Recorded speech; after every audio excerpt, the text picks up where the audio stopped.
Pinapabilis na nga ng mga mambabatas, isa na dyan ang OFW party list, ang pagbabalik ng pera ng mga Pilipinong na offload sa immigration kahit may mga kaukulan namang dokumento. Nanawagan si OFW Party List Representative Marisa Magsino sa Bureau of Immigration na bilisan na ang pagpapatupad sa reimbursement ng mga pasaherong na offload o hindi nakasakay ng eroplano dahil sa dami ng hinihinging requirements. Sa plenary deliberation ng 2025 National Budget ng Department of Justice, binigyan din ni Magsino na mahalaga sa mga apektadong pasaherong naghihintay ng tamang proseso para maibalik sa kanila ang kanilang pamasahe. Sinabi ng kongresista na kailangang matiyak na maipapatupad ito sa lalong madaling panahon upang masiguro ang kanilang karapatan at maibsan ang kanilang gastusin. Noong nakalipas na taon, mahigit sa 32,000 pasahero ang hindi pinayagang makasakay ng eroplano. 472 sa kanila ay biktima ng human trafficking at illegal recruitment. Samantala, nagtalaga na ang DOJ ng bagong OIC ng Bureau of Immigration. At kagaya nga sa panawagan ng mga senador at ng OFW party list, ay pinapamadali na nga na ibalik ang pera ng mga Pilipino na offload sa immigration kahit kumpleto naman sa mga dokumento. Tinalagang officer in charge ng Bureau of Immigration ang kanilang Deputy Commissioner na si Joel Anthony Viado. Pinili siyang OIC ni Justice Secretary Jesus Crispin Remulla matapos alisin sa pwesto si Norman Tansinco. Ayon sa DOJ, mananatiling OIC si Viado hanggat walang itinatalagang bagong Immigration Commissioner si Pangulong Bongbong Marcos. Umaasa naman si Senate President Cheese Escudero na mapapabilis si Viado ang pag-reimburse sa mga pasaherong hindi umaabot sa kanilang mga flight dahil sa mahabang proseso ng immigration. Wala pang pahayag tungkol dyan si Viado. Tungkol naman sa usapin ng pagbabalik ng pera ng mga na-offload na Pilipino sa immigration, ay for sure ay hindi naman lahat ay maghahabol pa, lalo na yung mga matagal nang na-offload. At hindi rin naman nila sinasabi kung paano ang proseso ng pag-claim ng reimbursement ng mga perang na-offload na Pilipino. Dahil ayon sa record ay umabot na sa 32,000 mga Pilipino ang na-offload nung nakaraan pang taon. Pinapa-reimburse ni Senador Francis Cheese Escudero sa Bureau of Immigration ang travel expenses ng mahigit 32,000 na pasahero na hindi nakabiyahe matapos na ma-offload sa kanilang mga flight noong nakaraang taon. Dahil yan sa napakahabang proseso ng interogasyon sa kanila ng mga immigration officer. Ayon sa Senador, dumaan na sa mahabang proseso ang mga pasahero bago sila nabigyan ng visa. Kaya dapat ipaubaya na lang sa pupuntahang bansa ang pagbusisi sa kanilang kakayahang bumiyahe. Giit pa ni Escudero, wala pa ring patunay o pinal na desisyon na ang mga na-offload na pasahero ay mabibiktima ng prostitusyon o human trafficking. Iminungkahi ng Senador ang paglalaan ng special provision sa 2024 national budget na nag-uutos sa ahensya na ibalik ang mga nagastos ng na-offload na pasahero. Siniguro naman ni Senate President Juan Miguel Zubiri na maisasama ang iminungkahing probisyon para sa deliberasyon ng pondo ng ahensya para sa susunod na taon.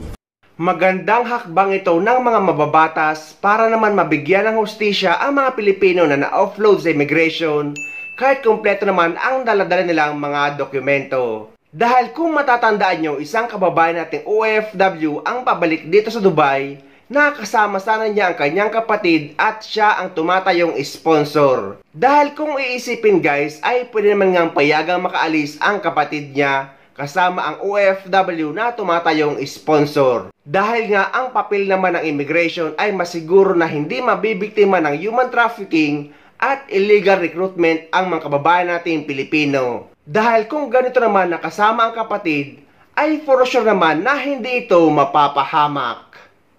Hello po, good afternoon po sa lahat.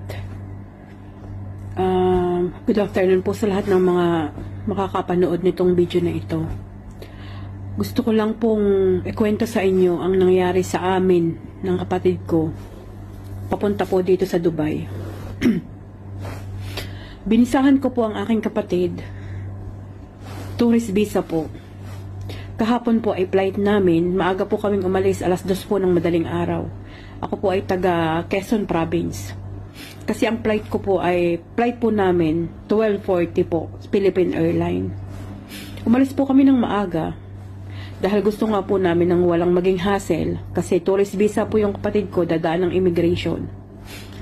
Kami po ay nag-check-in. Maganda po yung vibes na pagdating namin sa airport. Kami po yung masaya.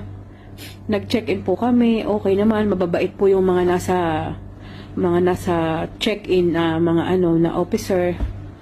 Mababait po sila. Pagdating po ng immigration, pumili po kami. Nauna po ako kasi ako po ay OFW. Sumunod po yung kapatid ko. Yung pong kapatid ko ay marami pong tanong. Yung pong immigration officer na lalaki. Nakasalamin po siya. Which is okay naman po yun. Yun po ay normal sa isang immigration officer na marami pong tanong sa kapatid ko. Ang tanong po ng immigration officer sa kanya, mag-aano ka sa Dubai, ganyan, yung mga normal na tanong. Tapos po, dinandun lang po ako sa gilid, iniintay ko po siya. Narinig ko po na tinatakan na po yung passport niya. Sabi ko, ay salamat sa Ama at yung okay na po ang lahat. Tapos, hindi pa po pala yun okay. Kahit po tinatakan na ng lalaki. Nakita po niya kasi na yung passport po ng kapatid ko ay nanggaling siya dito. Dati pa, may visa po doon na nakatatak. Yun po yung naging problema ng kapatid ko. Meron daw po siyang visa na dati dito sa Dubai.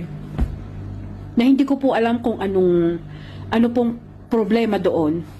Binigyan po ang kapatid ko ng papel. Sabi po sa kapatid ko, mag-fill out ka dito, then pumunta ka doon sa opisina ng pangalawang pinto. Yun po ay iProbes. Pumunta po siya, ang kapatid ko, sinamahan ko. Sabi po nung isa doong immigration officer, bawal daw po ako doon. Di ako po ay lumabas at ang kapatid ko na lang doon. Iniintay ko po siya doon sa labas, sa may waiting.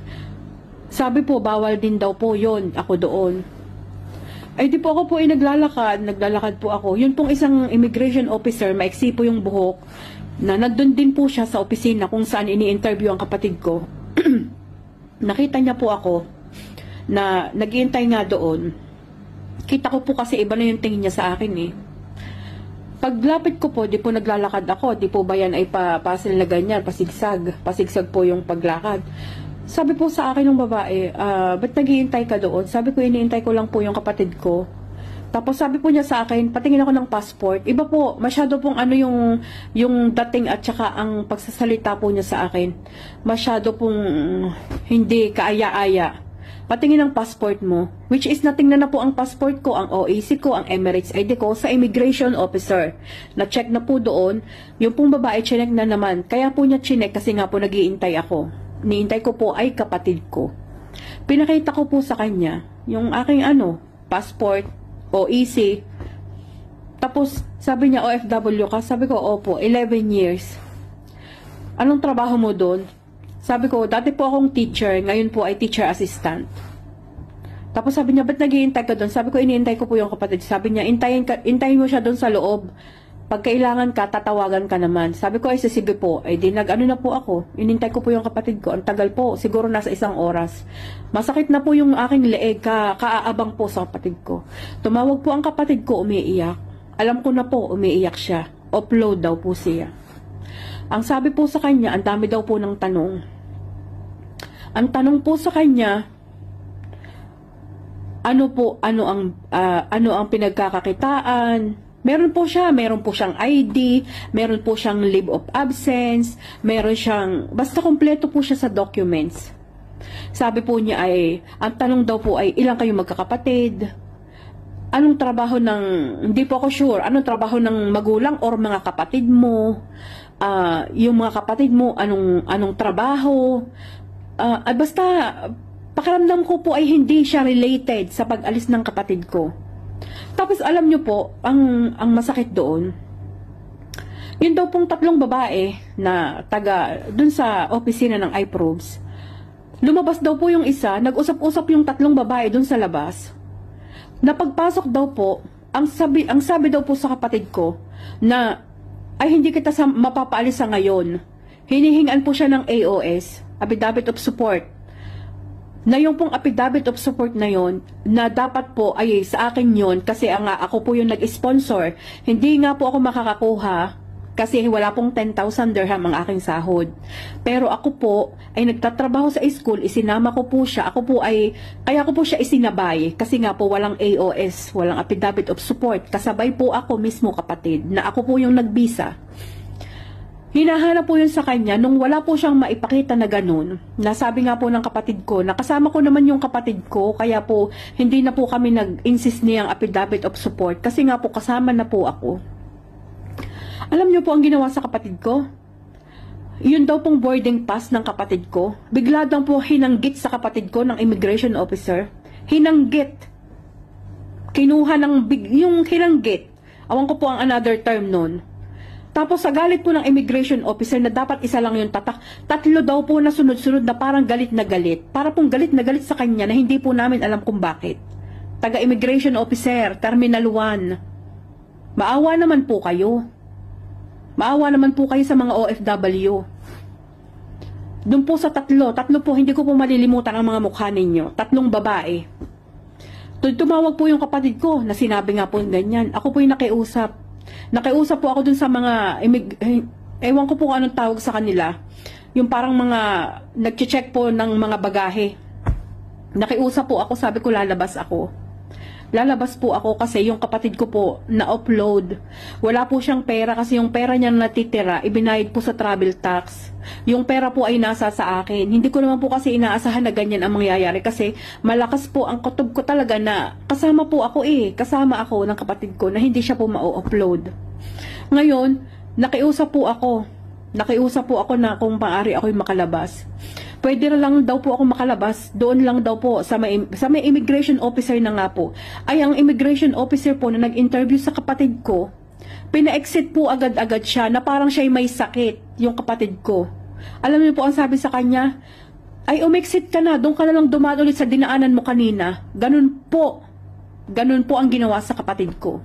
Na ang kapatid ko po ay pina-exit nila agad. Hindi man lang nila binigyan ng pagkakataon na tawagan ako at magpaalaman po kami. Yun ang masakit. Wala po na parang yung kapatid ko ay may sakit na gusto nilang ipa-exit agad. Nakiusap po ako sa 3 babae na yan. Isang babae po ang nakausap ko. Hindi ko na po nakuha ang pangalan niya. Nasa pinakauna po ng opisina na yan. Mahaba ang buhok. Nagmakaawa po ako sa kanya. Umiyak po ako sa kanya. Pero napakatigas po. Hindi po sila pumayag na kahit ano pong sabihin ko. Ang tanong ko lang po, taga-immigration officer, ang tanong ko lang po sa inyo, bakit hindi nyo po pinayagan ng kapatid ko ako po ay kasama? Kasama po ako. Hinahanapan nyo po ng AOS. Hinahanapan nyo po ng AOS. Na 10,000 ang sahod. Paano po kung kami makakakuhang mga OFW ng AOS kung 10,000 ang sahod? Kahit nga po yata mga manager Nasaan po ang 10,000 sahod na hinahanap nyo sa mga OFW? Ang kapatid ko po, sabi ko po sa babae, let's say magtatrabaho ang kapatid ko. Wala po ako nakikitang mali. Wala. Kasi dyan po sa atin hindi siya makahanap ng trabaho. Mataas po ang qualification ng standard nyo. Pero magkano po ang mga pasahod ninyo? Paano po makakahanap ng trabaho kung ganyan po kayo dyan sa Pilipinas? Sabi po ng babae sa akin, ang dami po niyang sinabi, kailangan daw po ay, ano daw po ang natapos ko, ako, kung yun daw pong natapos ng kapatid ko ay ganun, baka daw po pwedeng umalis. Ano pong hindi ko maintindihan ang pinupoint out niya sa kailangan degree holder? Ano po yun, magtatrabaho kami? May trabaho po ako dito, sa school po ako nagtatrabaho. Yun po yung mga tanong niya sa akin, mga sabi niya sa akin na iniingatan niya daw po ang mga OFW na masangkot daw po sa human trafficking.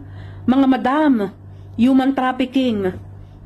Ako po, may OEC, may visa. Ano po, nasi-search niyo yan sa system niyo.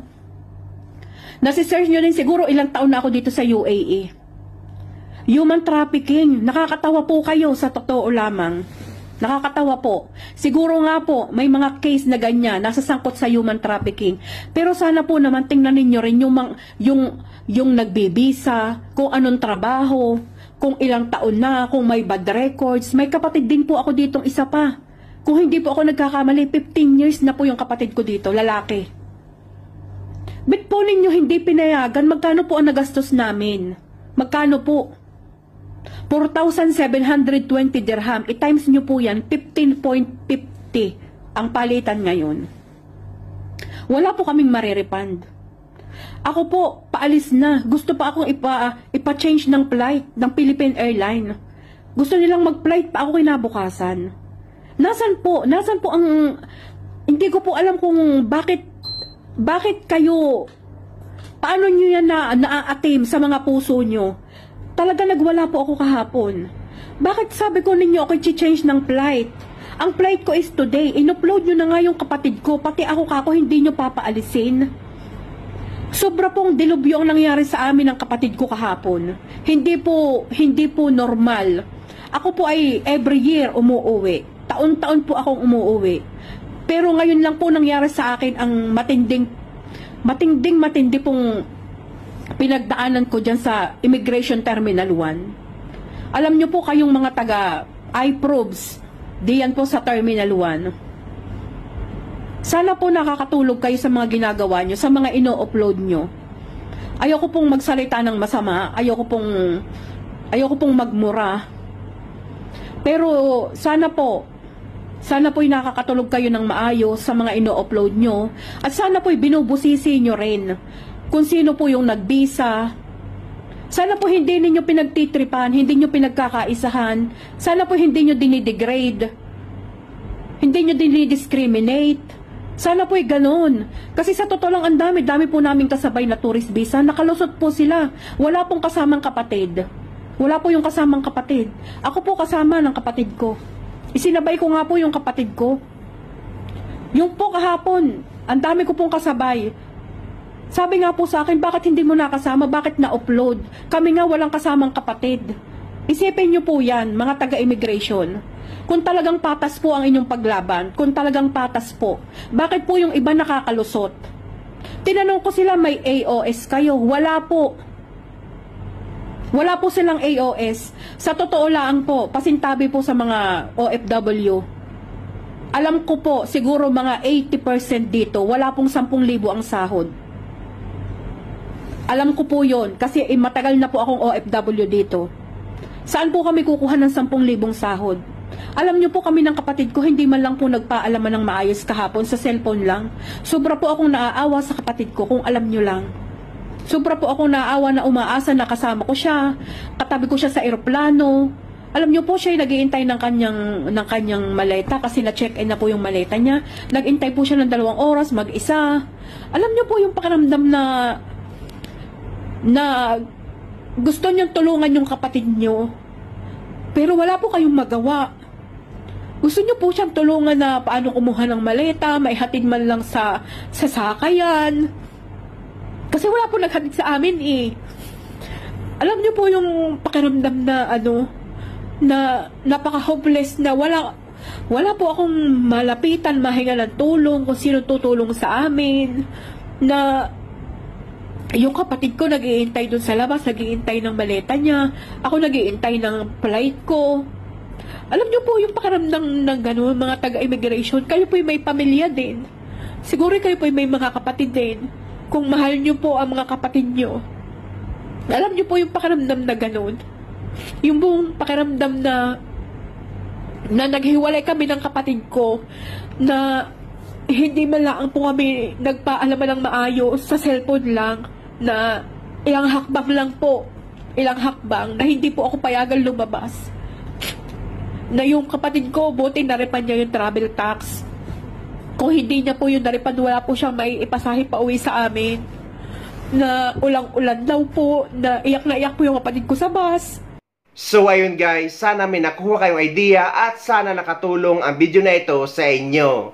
At sa mga hindi pa dyan nakasubscribe sa channel ko, please don't forget to subscribe my YouTube channel and please click the notification bell para lagi kayo updated sa mga upcoming videos na gagawin ko tungkol sa mga updates sa ating mga OFW.